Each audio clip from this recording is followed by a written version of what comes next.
अस्सलाम वालेकुम एवरीवन। आज हम एमसीक्यूज़ हल करने जा रहे हैं physical properties and chemical preparation of alkyl halide के। स्टार्ट करते हैं। फर्स्ट है, which one of the following is alkyl halide. देखें, ये सारे के सारे हालो अल्केन हैं। हालो अल्केन ऐसी होती हैं जिसमें हैलोजन्स के एटम मौजूद हों, लेकिन उनमें से जो मोनो हालो अल्केन होती है उसको हम अल्काइल हैलाइड बोलते हैं। तो फर्स्ट ऑप्शन हमारा क्या रहेगा? करेक्ट रहेगा। नेक्स्ट है, which of the following is a secondary alkyl halide. Secondary alkyl halide वो होगा जिसका हैलोजन्स एटम सेकेंडरी कार्बन पे मौजूद हो, और सेकेंडरी कार्बन कौन सी होती है? जो मज़ीद दो कार्बन के साथ अटैच हो। तो ये मिथाइल ब्रोमाइड ये प्राइमरी है, ये सेकेंडरी है हमारे पास। ठीक है कि हैलोजन एटम उस कार्बन से अटैच है जो मज़ीद दो कार्बन के साथ अटैच है। ये हमारे पास टर्शरी ब्यूटाइल ब्रोमाइड है, और ये प्राइमरी इन नेचर है। एसो butyl bromide primary in nature है क्योंकि हैलोजन्स एटम उस कार्बन से अटैच है जो मज़ीद एक कार्बन से अटैच है। तो हमारा ऑप्शन कौन सा बनेगा? एसो प्रोपाइल ब्रोमाइड जो है that is the secondary alkyl halide. तो सी ऑप्शन क्या होगा? करेक्ट होगा। नेक्स्ट है, there are 8 isomers that have the molecular formula C5H11Br. How many of these are tertiary alkyl halides? कि 8 आइसोमर बनते हैं C5H11Br के, इनमें से कितने हैं जो टर्शरी अल्काइल ब्रोमाइड होंगे? देखें, टर्शरी कार्बन वो होती है जो मज़ीद 3 कार्बन के साथ अटैच हो। तो एक कार्बन तो वो होगी टर्शरी जो मज़ीद 3 एटम के साथ क्या हो जाएगी? अटैच हो जाएगी। तो टोटल एटम कितने कंज्यूम हो जाएंगे? 4। बाकी एक ब्रोमाइड बचता है, उसको यहाँ एक मिथाइल बचता है, उसको इस मिथाइल पे लगा दें, इस पे लगा दें, या इस पे लगा दें। साफ ज़ाहिर है टर्शरी कार्बन पे तो एक ब्रोमाइड ने आना ही आना है, तो एक ही आइसोमर पॉसिबल हो सकता है। तो ऑप्शन नंबर क्या होगा? जो है डी करेक्ट होगा। नेक्स्ट है, which of the following best describes the carbon chlorine bond of alkyl chloride. देखें, ये अल्काइल क्लोराइड है, इसमें कार्बन कार्बन का बॉन्ड है, कार्बन हाइड्रोजन का बॉन्ड है, और कार्बन क्लोरीन का बॉन्ड है। कार्बन कार्बन का जो बॉन्ड है उसकी इलेक्ट्रोनेगेटिव डिफरेंस 0 है।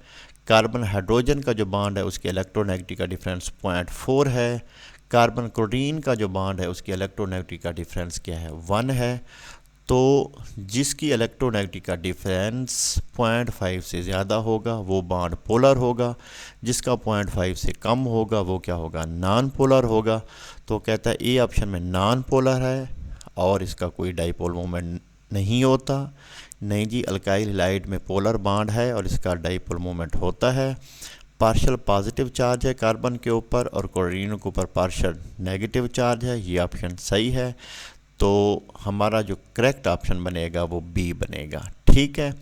उसके बाद है, right the structure of the following compound. इस कंपाउंड की आपने क्या लिखनी है? स्ट्रक्चर लिखनी है। तो इस कंपाउंड पे आपने पेरेंट नेम पे देखना है, तो पेंटेन है, तो पहले हम क्या बना देंगे?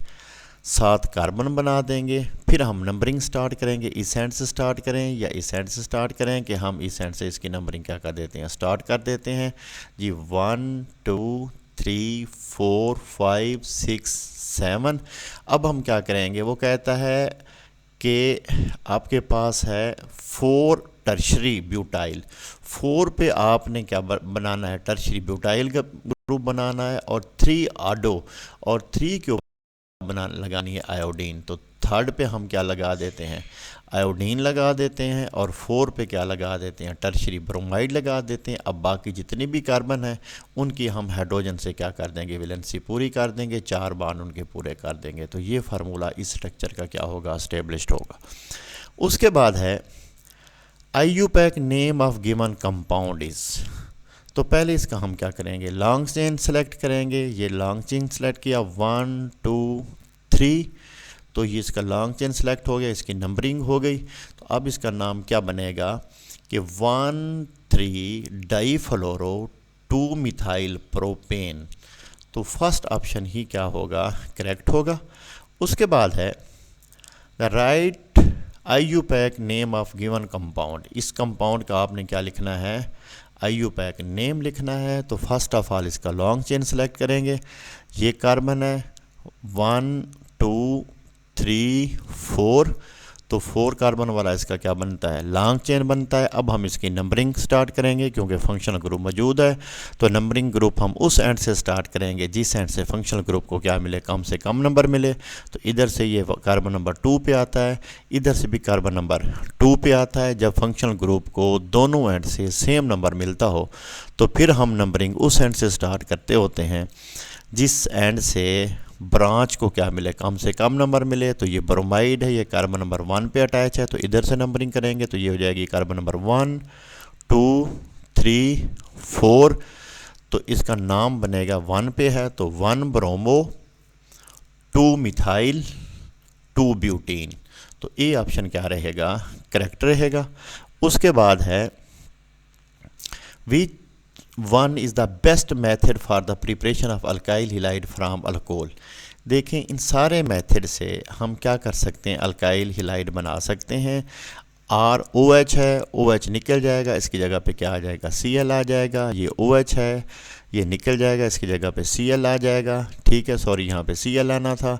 ये ROH है, यहाँ से OH निकल जाएगा, यहाँ पे क्या आ जाएगा, Cl आ जाएगा। सारे मेथड से बनाया जा सकता है, लेकिन जो फर्स्ट वन मेथड है ये द बेस्ट मेथड है। उसकी वजह क्या है कि इसके अंदर जो साइड प्रोडक्ट बन रहे हैं वो क्या हैं, गैसेस हैं जो इजीली क्या हो जाएंगी, रिमूव हो जाएंगी और इसकी प्योरीफिकेशन हमारे लिए क्या होगी, आसान होगी। तो फर्स्ट ऑप्शन क्या रहेगा, करेक्ट। नेक्स्ट है in given reaction which one is a major product. ये क्लोरीनेशन हो रही है अल्केन की, जब भी आप हेलोजिनेशन करेंगे हमेशा अल्काइल हिलाइड बनेगा। अब सनलाइट की मौजूदगी में हो रहा है, फ्री रेडिकल मैकेनिज़्म है। यहाँ पे क्या पैदा होगा, क्लोरीन का फ्री रेडिकल पैदा होगा जो बहुत ज़्यादा रिएक्टिव होता है, लेस सेलेक्टिव होता है, जो प्राइमरी कार्बन के साथ क्या कर जाएगा, रिएक्ट कर जाएगा। तो हमारे पास 2 प्रोडक्ट बनने के चांस हैं। एक क्या होगा कि प्राइमरी कार्बन वाला, और एक कौन सा है जी, हमारे पास टर्शरी कार्बन पे क्लोराइड लगना है, लेकिन ये ज़्यादा रिएक्टिव होने की वजह से लेस सेलेक्टिव होता है। ये क्या है, प्राइमरी कार्बन के ऊपर क्या कर जाएगा, रिएक्ट कर जाएगा। तो हमारे पास फर्स्ट प्रोडक्ट ये वाला जो प्रोडक्ट है ये मेजर प्रोडक्ट होगा। तो CH3, तो यहाँ पे CH2 कर लीजिएगा। तो फर्स्ट ऑप्शन हमारा क्या होगा, मेजर प्रोडक्ट होगा। उसके बाद है in given reaction which one is the major product. अब इसमें ब्रोमिनेशन हो रही है, ये भी फ्री रेडिकल मैकेनिज्म के तहत होगी। ब्रोमीन का फ्री रेडिकल बनेगा। ये जो ब्रोमीन का फ्री रेडिकल बनेगा ये लेस रिएक्टिव होता है, इसलिए मोर सेलेक्टिव होता है, इसलिए ये टर्शी ब्रोमाइड के ऊपर इसका जो रिएक्शन होगा वो ज़्यादा परसेंटेज देगा। तो यहाँ पे ये भी टर्शी कार्बन पे अटैच हुआ है, यहाँ पे ये प्राइमरी कार्बन पे अटैच हुआ है। तो जो हमारे पास ब्रोमाइड फ्री रेडिकल होता है ये ज़्यादा सिलेक्टिव होता है, लेस रिएक्टिव नेचर होने की वजह से। तो इसमें जो ऑप्शन हमारा करेक्ट बनेगा वो बी ऑप्शन करेक्ट होगा। नेक्स्ट है intermolecular forces exist in alkyl halide is. देखें अल्काइल हिलाइड के अंदर डाइपोल फोर्स पाई जाती है और लंदन डिस्पर्सिव फोर्स भी पाई जाती है।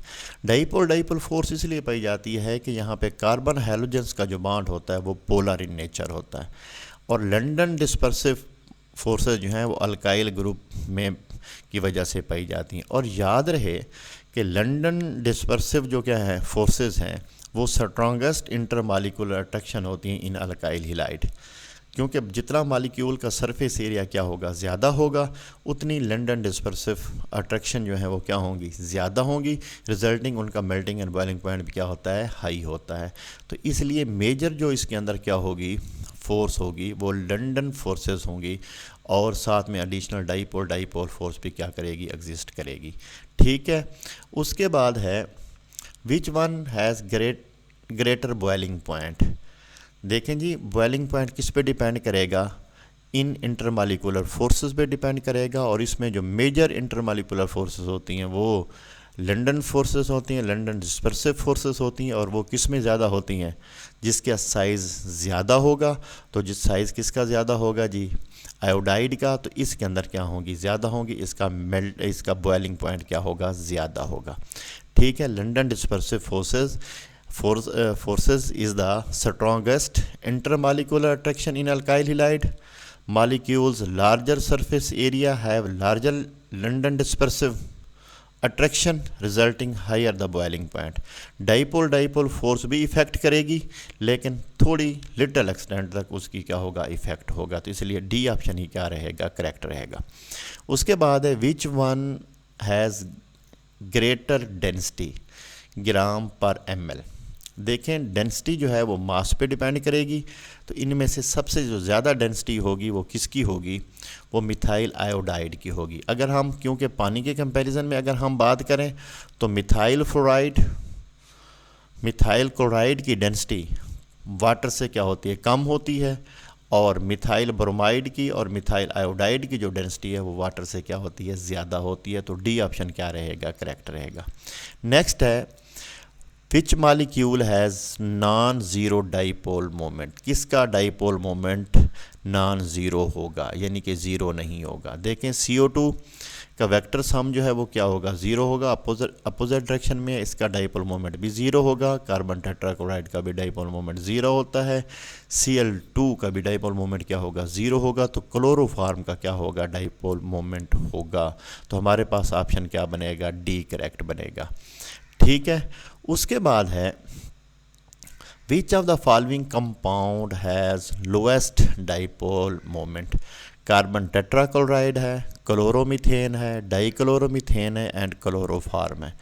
तो कार्बन टेट्राक्लोराइड का डाइपोल मोमेंट क्या होगा, ज़ीरो होगा। इनका कुछ ना कुछ डाइपोल मोमेंट होता है। ठीक है, नेक्स्ट है जी which molecule has greatest dipole moment. तो डाइपोल मोमेंट जो सबसे ज़्यादा होता है वो किसका होता है, मिथाइल क्लोराइड का सबसे ज़्यादा डाइपोल मोमेंट होता है। ठीक है, तो नेक्स्ट इंशाल्लाह ताला हम इसके MCQs करेंगे, किसके, chemical reaction of alkyl halide के।